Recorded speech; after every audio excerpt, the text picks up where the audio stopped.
2022 may have been the year of mental health, but we need to make this the decade of mental health and substance abuse. Mental health issues take center stage under the Gold Dome today. Good evening. Welcome to Lawmakers on day 10 of the Georgia legislative session. I'm Donna Lowry in Atlanta. We're going to devote much of today's show to mental health issues in Georgia. It's a bipartisan issue that touches the lives of Georgians across the state. Mental Health America of Georgia ranks the Peach State 48th in mental health care. On the show, we'll talk about the crisis of substance abuse in this state as one lawmaker shares a personal story. We'll also get an update on the massive mental health parity law passed last year's session, and from two lawmakers who worked hard to push it through. But first, let's check out what's going on at the Capitol from Rochelle Ritchie. Hi, Donna. On the House floor, legislators recognized today as Mental Health Day. And outside the Capitol and Liberty Plaza, a visit from Governor Kemp to celebrate the state's partnership with the manufacturing company Kia. The governor reaffirmed he intends to make Georgia the electric vehicle capital and continue to produce EV jobs for the future. It's a glimpse of the future outside the Capitol today as a fleet of electric vehicles produced by Kia were on display. Kia has not only been such a good partner to our state, but it's also just been incredibly successful here. Governor Kemp says the state's partnership with Kia has and will continue to provide economic opportunities for all Georgians. Kia directly employs over 3,000 people. When you take into account the suppliers and others that operate here, that number grows to over 14,000 jobs for hardworking Georgians and their families, and we are very grateful for those opportunities. Earlier in the day, the governor spoke at Hartsfield-Jackson Airport on how efforts from all state, city, and county agencies, regardless of politics, have helped in the prevention of sex trafficking. Some of the greatest bipartisan legislative work that I've seen in my career in state government.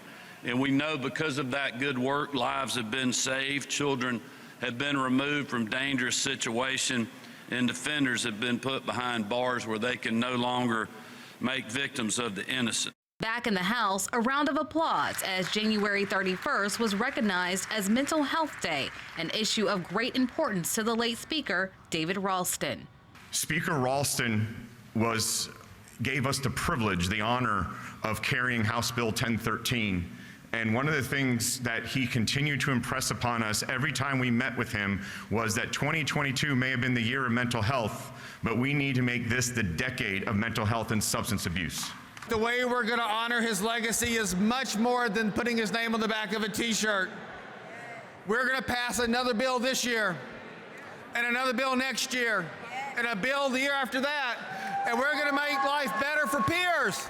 The recognition of Ralston's commitment to mental health spilling out onto the south steps of the Capitol, where legislators and mental health advocates joined together. We need every voice at the table.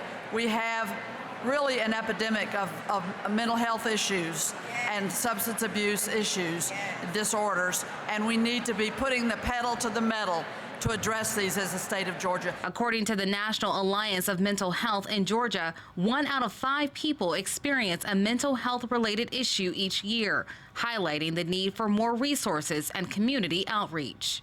From Thomasville and Waycross and Albany to Clayton and Hiawassee and Norcross and Decatur and Athens and Augusta and Columbus, when you pick up the phone and make a call, when you go to a city council meeting and a county commission meeting, when you go to a candidate's town hall, when you send an email, and listen to me, when you get on social media, you are empowering recovery. And Donna, we've learned that Senate Bill 11, the Georgia Fights Terrorism Act, will be on the Senate floor tomorrow morning. That's my Capitol report. Donna, back to you. Thanks, Rochelle. We're going to spend the rest of the show focusing on mental health issues, beginning with substance abuse. Joining me for this conversation are Republican Senator Lee Anderson of Grovetown, near Augusta. He's also chairman of the Senate Committee on Natural Resources and the Environment, and the founder and director of both Broken Shackle Ranch and Mighty Men Ministry, Gary Cobb. Thank you both for joining us. Appreciate this. Chairman Anderson, I'm going to start with you. Last week on the floor of the Senate, with your wife, Donna, in the gallery, you shared personal stories about substance abuse issues with your son and daughter. And we're going to play a brief clip of what you said about each of them.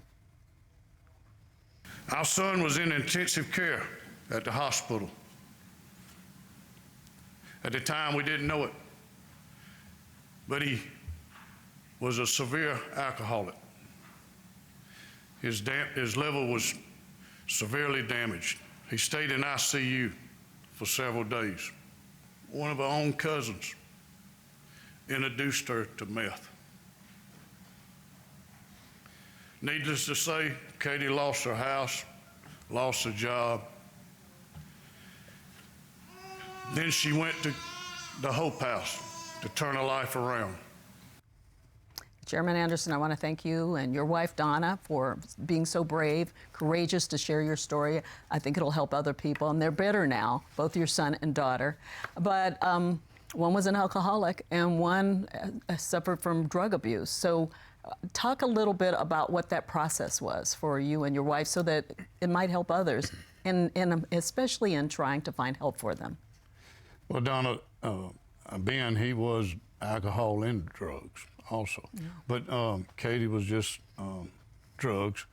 But we, at the very beginning, we was like so many other families.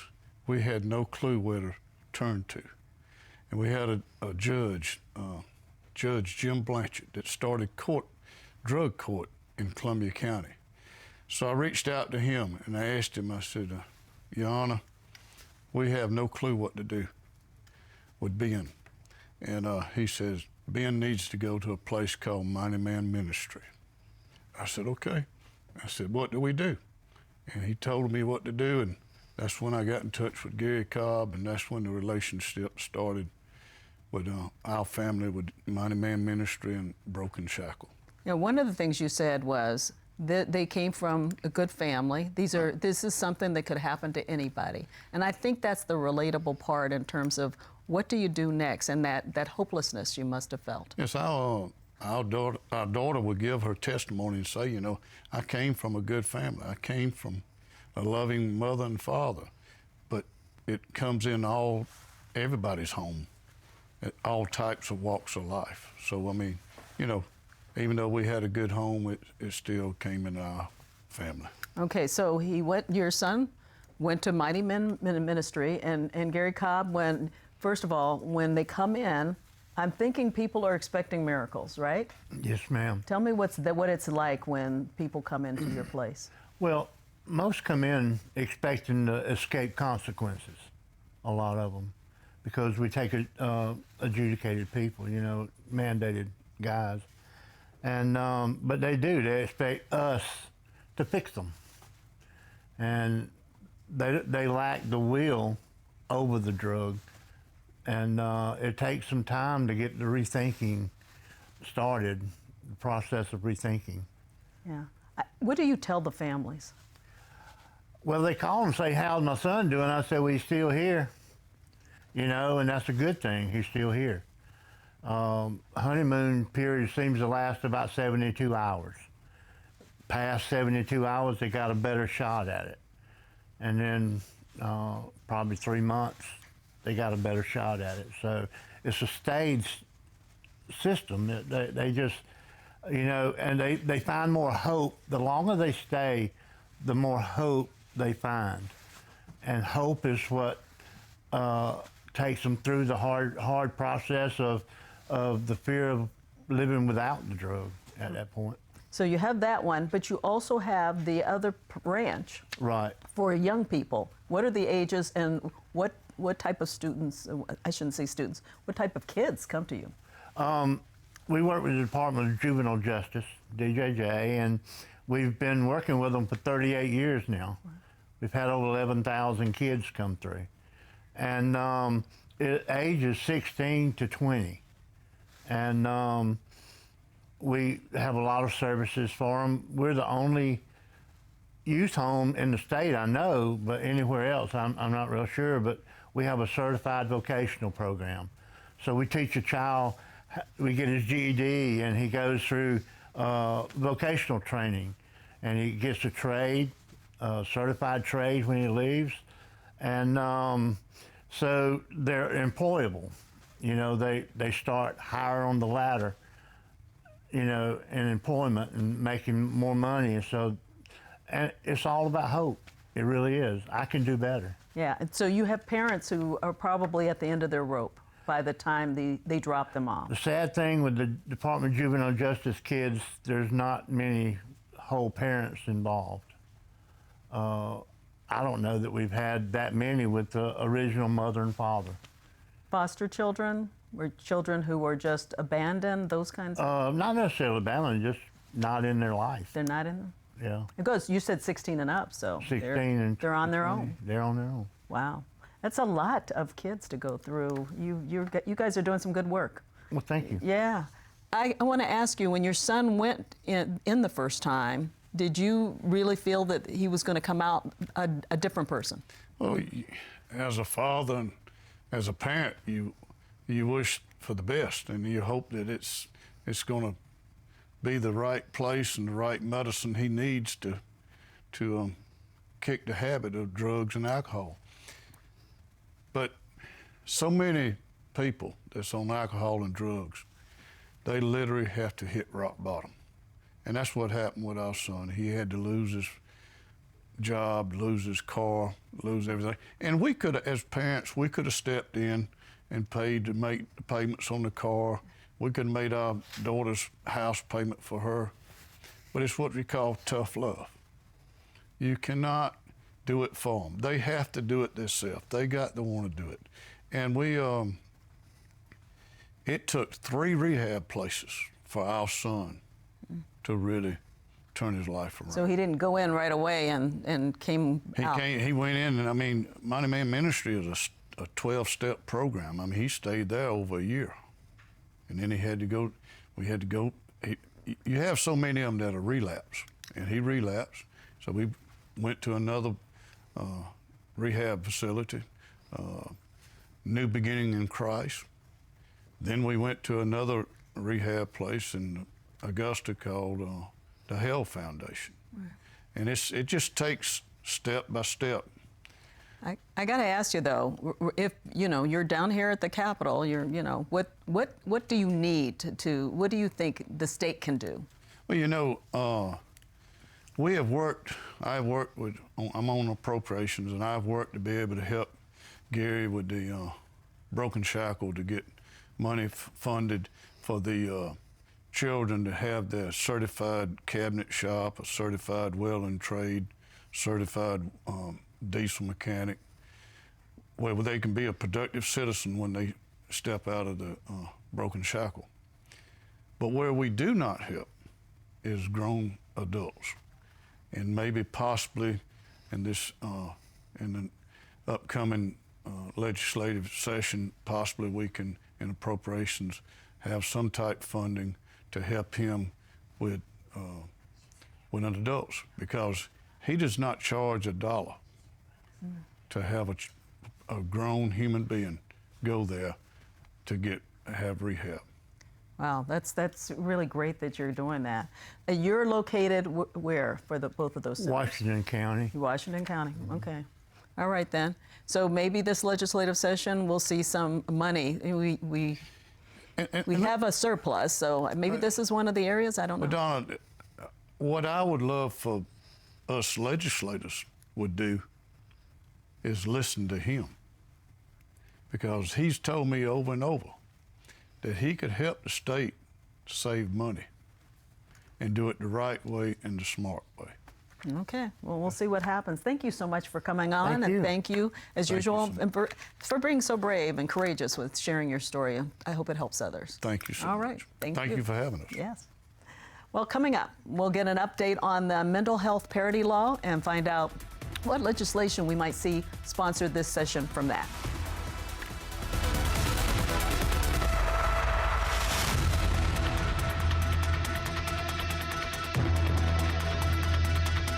Lawmakers is made possible by Georgia Farm Bureau. With over 80 years of helping everyone understand the importance of agriculture in our state, After all, ag is Georgia's #1 industry. Food and fiber production represents over $74 billion in output of Georgia's strong economy. The Georgia Farm Bureau legislative team works to represent producers across Georgia at the state capitol during the session and year-round. Georgia Farm Bureau, the voice of Georgia farmers. Here's what's new this month with Passport. You make a good team. As long as we're together, it's perfect. Seems to come through. Hey, lad? Seems they do.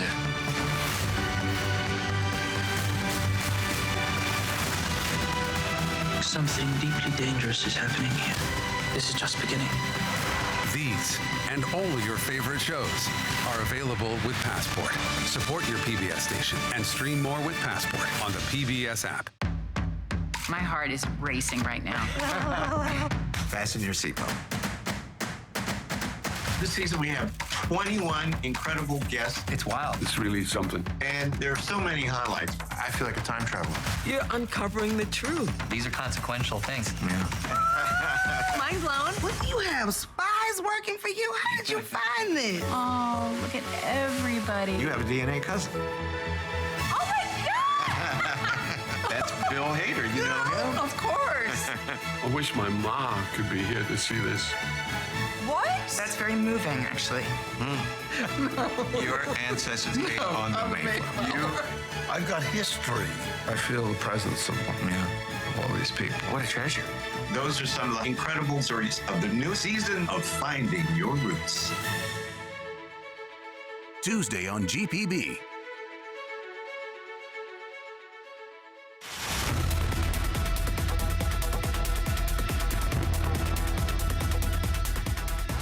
Welcome back to Lawmakers. I'm Donna Lowry. Last year, the late Georgia House Speaker David Ralston guided the General Assembly through passing a comprehensive overhaul of the state's mental health delivery system. After the governor's signature last spring, HB 1013, the Mental Health Parity Act, fully became law on the 1st of this year. The two people Speaker Ralston trusted to push the bill through join us. Republican Representative Todd Jones of South Forsyth, who is also the chair of the House Technology and Infrastructure Innovation Committee. That's a lot. And Democratic Representative Mary Margaret Oliver of Decatur. Welcome to Lawmakers. Welcome again. I know we had you on last year. So let's start by looking at some numbers, looking at mental health by the numbers in Georgia for a moment. Okay. The National Alliance of Mental Illness in Georgia has these facts. More than 1.4 million adults have a mental health condition. 1 in 6 youth aged 6 to 17 experience a mental health disorder each year. More than 4.9 million people live in a community in this state that does not have enough mental health professionals, and nearly 1,600 people lost their lives to suicide last year. Those are the numbers and the reality. But now let's catch up on what this means in terms of what you guys can do down here. So let's catch up on the law a little bit. How would you describe the rollout of the bill since, last session and then the governor signing it? We're making good progress. We gave specific duties to various agency folks to give us reports and to start making changes in a number of different areas.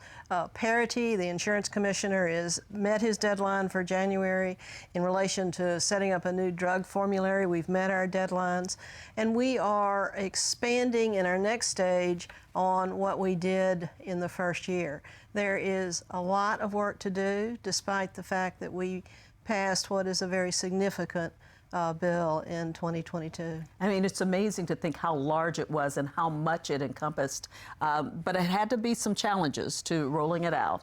And so maybe I'll ask both of you. I'll start with you. What were some of the challenges? We're finding that workforce are a major challenges for service delivery folks across the state. Coming out of COVID and the reduction of beds that were available because of COVID, we're trying to staff back up. It's not only you can't run a McDonald's without staff, you certainly can't run a 1,000-person forensic hospital without staff. So workforce is our major challenge.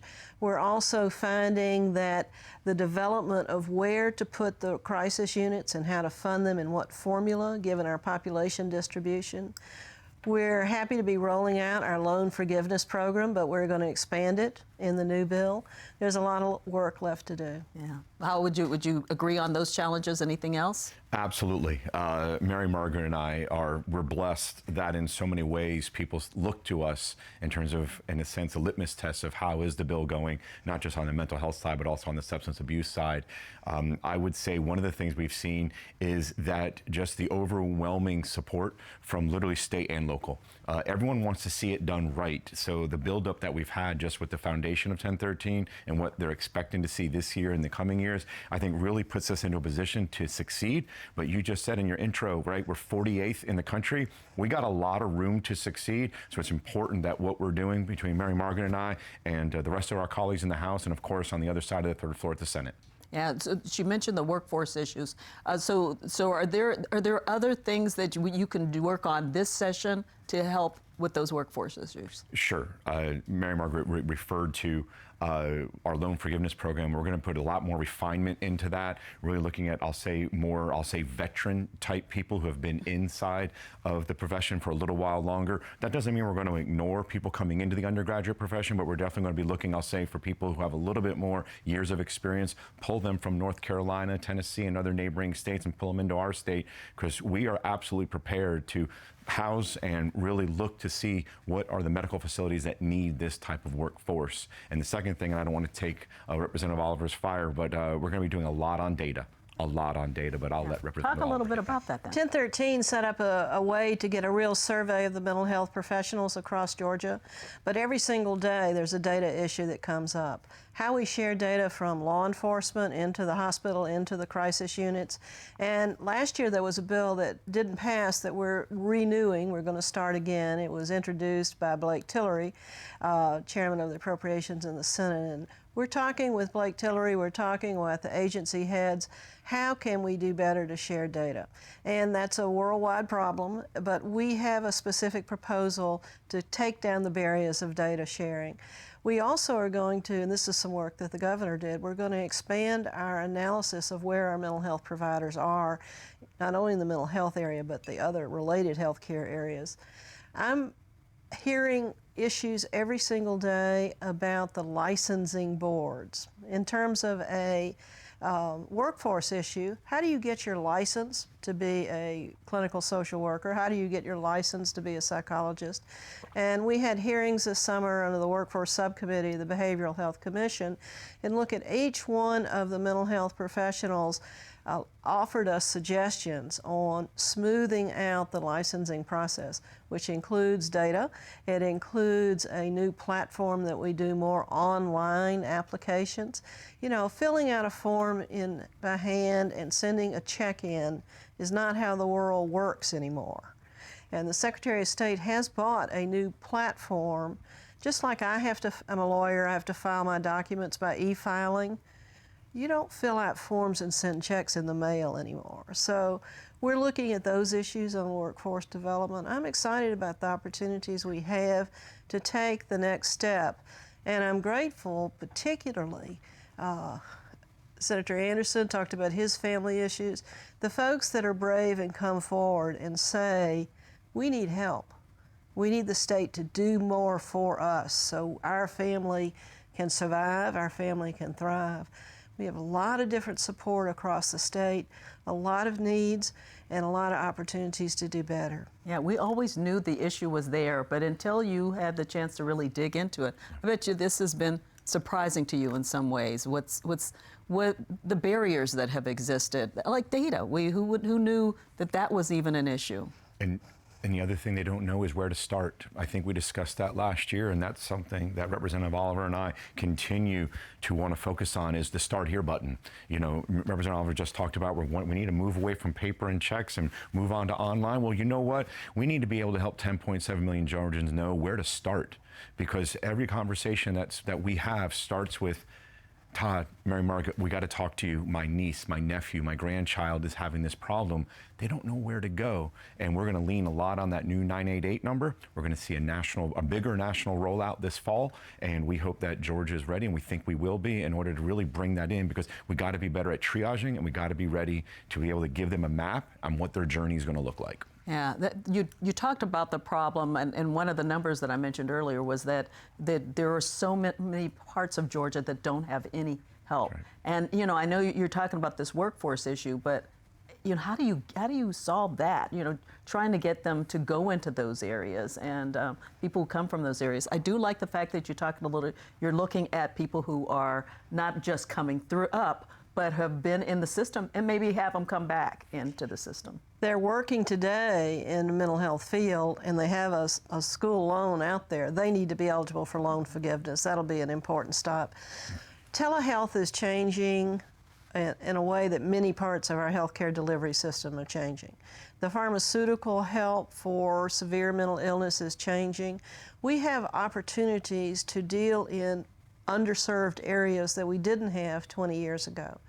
But we still need a workforce in places of Georgia strategically placed and a transportation system.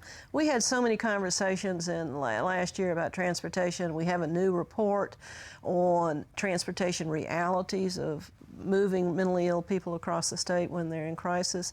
And Commissioner Kevin Tanner, you know, who has been chair of our commission, is going to implement a new pilot program on transportation issues.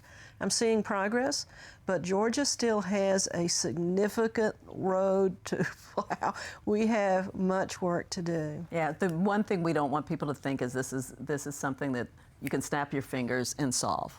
And that's what you're learning. But I bet people expect that of you. 100%. Yeah. I've used the line before, it's not a broken bone where you set it, cast it, and 8 weeks later it's calcified. We're talking about a disease of the mind, whether or not it's mental health or substance abuse or dual diagnosis. So we have to get a lot of Job in us, a lot of patience, and understand, using a great metaphor in terms of, you know, getting through, you know, and plowing the line. We got to be able to do that. And I think one of the things we haven't touched on yet, I know we're coming up on time, but you know, the co-responder model, really working with law enforcement and working with the mental health community and giving them the authority through 1013. They no longer have to have the physical assessment, but rather using modern technology, a body cam, an iPhone, a video camera to get an assessment for a 1013. Imagine how that's going to help not having to bring that person, put them into the criminal system before we get them the help that they need, but rather get them directly to the medical help that they need. This is a part of the bill that we're already seeing huge uptick in all 159 counties. So technology in so many different ways. So many different ways. And I think, you know, when Representative Oliver talked about what we're seeing with telehealth, don't be surprised. I think you're going to see over the next 2, 3, 4 years such an expansion. I know there's a lot of talk about what AI is doing now. We're clearly not going to take things away from, I'll say, our human doctors, but the leverage that AI and technology is going to be able to give us, may it come to telehealth and may it come to helping with mental illness and also substance abuse, I think is going to be immeasurable as we go into the mid-2020s. Yeah, I've got to ask you a little bit, and we don't have a lot of time, but what we heard in the previous segment about the substance abuse issue, how would you compare that to the overall issue? It's just as large, isn't it? It's just as large, and so many of our Georgians are dually diagnosed. They have issues in both mental health and substance abuse. The new bill that we're working on and drafting and circulating, we're involving law enforcement, we're involving the courts, we're involving the traditional agencies, and we're involving the modern healthcare system to where it's expanding. I'm really excited about the way the co-responder programs is blossoming. It's very popular, and the assisted outpatient treatment, the AOT program that's been led by the judiciary, folks are coming to those programs, implementing them locally, and it's making a difference. Imagine working together. You know, I guess that was something people hadn't thought about, you know? And working together in a bipartisan way. You know, Yeah. 1013 passed unanimously, both chambers, and I'm hoping we'll have close to that success in 2023. Okay, we're looking forward to it. We'll keep up to date on it. Thank you both for coming in, and thanks for all you're doing. You're our heroes. But that does it for Lawmakers today. We'll be back tomorrow for Legislative Day 11, and you'll find the latest statewide news at gpb.org. After all of this, good night. Have a great evening.